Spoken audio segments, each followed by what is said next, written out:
मैं अनिल कुमार अग्रवाल, भारतीय राष्ट्रीय मजदूर कांग्रेस फेडरेशन इंटक महामंत्री, राष्ट्रीय महामंत्री, आज विश्वकर्मा जयंती के अवसर पे सभी श्रमिक भाइयों को हार्दिक बधाई एवं शुभकामनाएं ज्ञापित करता हूं। आज का दिन हमारे सभी कल कारखानों में काम करने वाले मजदूर भाइयों का त्यौहार स्वरूप दिन मनाया जाता है। ये पौराणिक बात है कि हम विश्वकर्मा जी को संसार के निर्माता के रूप में देखते हैं और उन्होंने ही इस संसार का निर्माण किया है। उसी प्रकार कल कारखानों में काम करने वाला मजदूर कारखानों का और जितना भी उद्योग जगत में काम हो रहा है वो उसका निर्माता है। आज ये बात अलग है कि हमारे मजदूर भाइयों की स्थिति बड़ी दयनीय है।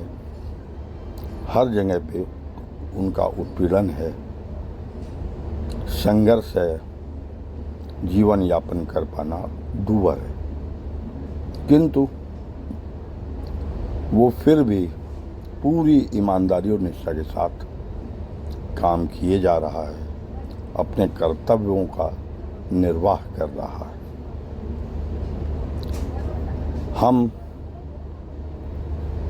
मजदूर भाइयों की कठिनाइयों को दूर करने का भरसक प्रयास करते हैं। हमारा उद्देश्य ही, महासंघ का उद्देश्य ही, संघों का उद्देश्य ही मात्र ये है कि मजदूरों के हित में जो बेहतर से बेहतर सुविधाएं उपलब्ध हो सकें उन्हें दिलवाने का काम किया जाए। ये बात दीगर है कि अगर दो समस्याएं का समाधान निकलता है तो प्रायः देखा गया है कि विभिन्न प्रकार की और समस्याएं जन्म ले लेती हैं। ये संघर्ष निरंतर जारी है, मजदूरों और मालिकों के बीच में, सरकारों मजदूरों के बीच में ये निरंतर जारी है। अभी मेरे संज्ञान में आया कि महाराष्ट्र सरकार ने एक ऑर्डिनेंस जारी करने का काम किया है और कर रहे हैं कि मजदूरों को 12 घंटा प्रतिदिन काम करने का प्रतिबंधित किया जाए और इसके लिए वो बाकायदा सरकारी विज्ञप्ति भी जारी करना चाहते हैं, आदेश पारित करना चाहते हैं। मैं मुख्यतः जैसे श्रम संगठनों में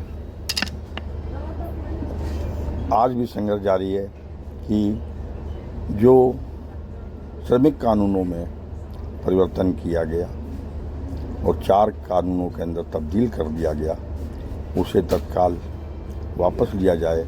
उसी के साथ में आज हम यह भी मांग करते हैं कि जिन प्रदेशों में 12 घंटा काम करने का प्रावधान किया जा रहा है उसे तत्काल प्रभाव से रोका जाए और मजदूरों के हित में, कारखानों के हित में और प्रोडक्शन की गुणवत्ता को ध्यान में रखते हुए जो निर्धारित समय सीमा है प्रतिदिन कार्यों की, साप्ताहिक कार्यों की, नई छुट्टियों के साथ, उन सबको अगर और अच्छा नहीं कर सकते तो उसको गंदा भी ना करें। इसके लिए हम संघर्षरत हैं, संघर्ष करेंगे। अगर ये आदेश पारित होगा तो हम इसका खुलकर विरोध करेंगे और जो ये लॉलीपॉप टाइप का मजदूरों को दिखाया जा रहा है कि 12 घंटे काम करने से उनके वेतन में वृद्धि होगी।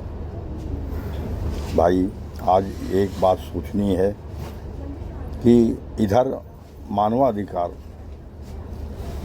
श्रमिकों पर भार को कम कर रहा है और अधिक भार न बढ़ाने की बात कर रहा है, उधर इसी के तहत जो 100 किलो का बोरा था उस 100 किलो के बोरे को 50 किलो में तब्दील कर दिया गया, छोटी पैकिंग में कर दिया गया, ताकि आसानी से मजदूर उसे उठा सके और गंतव्य तक पहुंचा सके। लेकिन इधर देखा जा रहा है कि सरकारें केवल सरमाएदारों को फ़ायदा पहुंचाने के दृष्टि से मजदूरों का उत्पीड़न करने से बाज नहीं आ रही हैं। निरंतर उनका प्रयास यही है कि किसी भी प्रकार मिल मालिकों को, कारखाना मालिकों को अधिक से अधिक फ़ायदा पहुँचे और श्रमिक को चाहे इसके लिए अतिरिक्त श्रम क्यों ना करना पड़े, चाहे वो शारीरिक रूप से दुर्बल और भी हो जाए, इससे कोई भी लेना देना उनका नहीं है। और भी कई समस्याएं हैं जिनके लिए मैं महासंघ की कोर कमेटी एवं राष्ट्रीय अध्यक्ष महोदय जी से बात कर रहा हूं कि इन सभी प्रकार के ज़मीनी मुद्दों को लेकर हमारा महासंघ, हमारे संबद्ध संघ एकजुट होकर इसकी आवाज़ उठाएं। और मैं तो ये कहता हूं कि आवश्यक नहीं है कि 10,000 20,000 की भीड़ हो तभी हम किसी मॉब प्रदर्शन के लिए तैयार हों। मैं तो कहता हूं कि आवाज़ एक बार उठाइए, 10 आदमी भी 1000 में कन्वर्ट हो जाएंगे जब आपकी जनता तक आवाज़ पहुंचेगी, जब लोगों को समझ में आएगा कि ये महासंघ संगठन हमारे हित की बात कर रहा है। तो इसमें दो राय नहीं, वो हमारे साथ कंधे से कंधा मिलाकर रोड पे खड़ा होगा। अपने आंदोलन की रचनात्मक कार्यशैली के लिए वो हर प्रकार का सहयोग भी प्रदान करेगा, बशर्ते कि हम उसे कुछ करके दें या करने की तमन्ना उसके सामने जाहिर करें, तभी संभव है कि उसका विश्वास पुनः संघों पर कायम होगा और वो उनके साथ मिलकर अपनी लड़ाई को कायदे से लड़ सकेगा। मैं इसी के साथ आज पुनः विश्वकर्मा जी के जयंती पर सबको हार्दिक शुभकामनाएं प्रेषित करता हूं और ईश्वर से कामना करता हूं। ईश्वर कारखानों की स्थिति को, मजदूरों की स्थिति को और सुधारे और उनके जीवन यापन में जो दिक्कतें आ रही हैं उनको दूर करे और कारखाने की प्रगति हो, ताकि अगर कारखाने की प्रगति होगी, गुणवत्ता उसकी ज़्यादा अच्छी होगी, तो निश्चित ही इसका लाभ हम सबको भी प्राप्त होगा।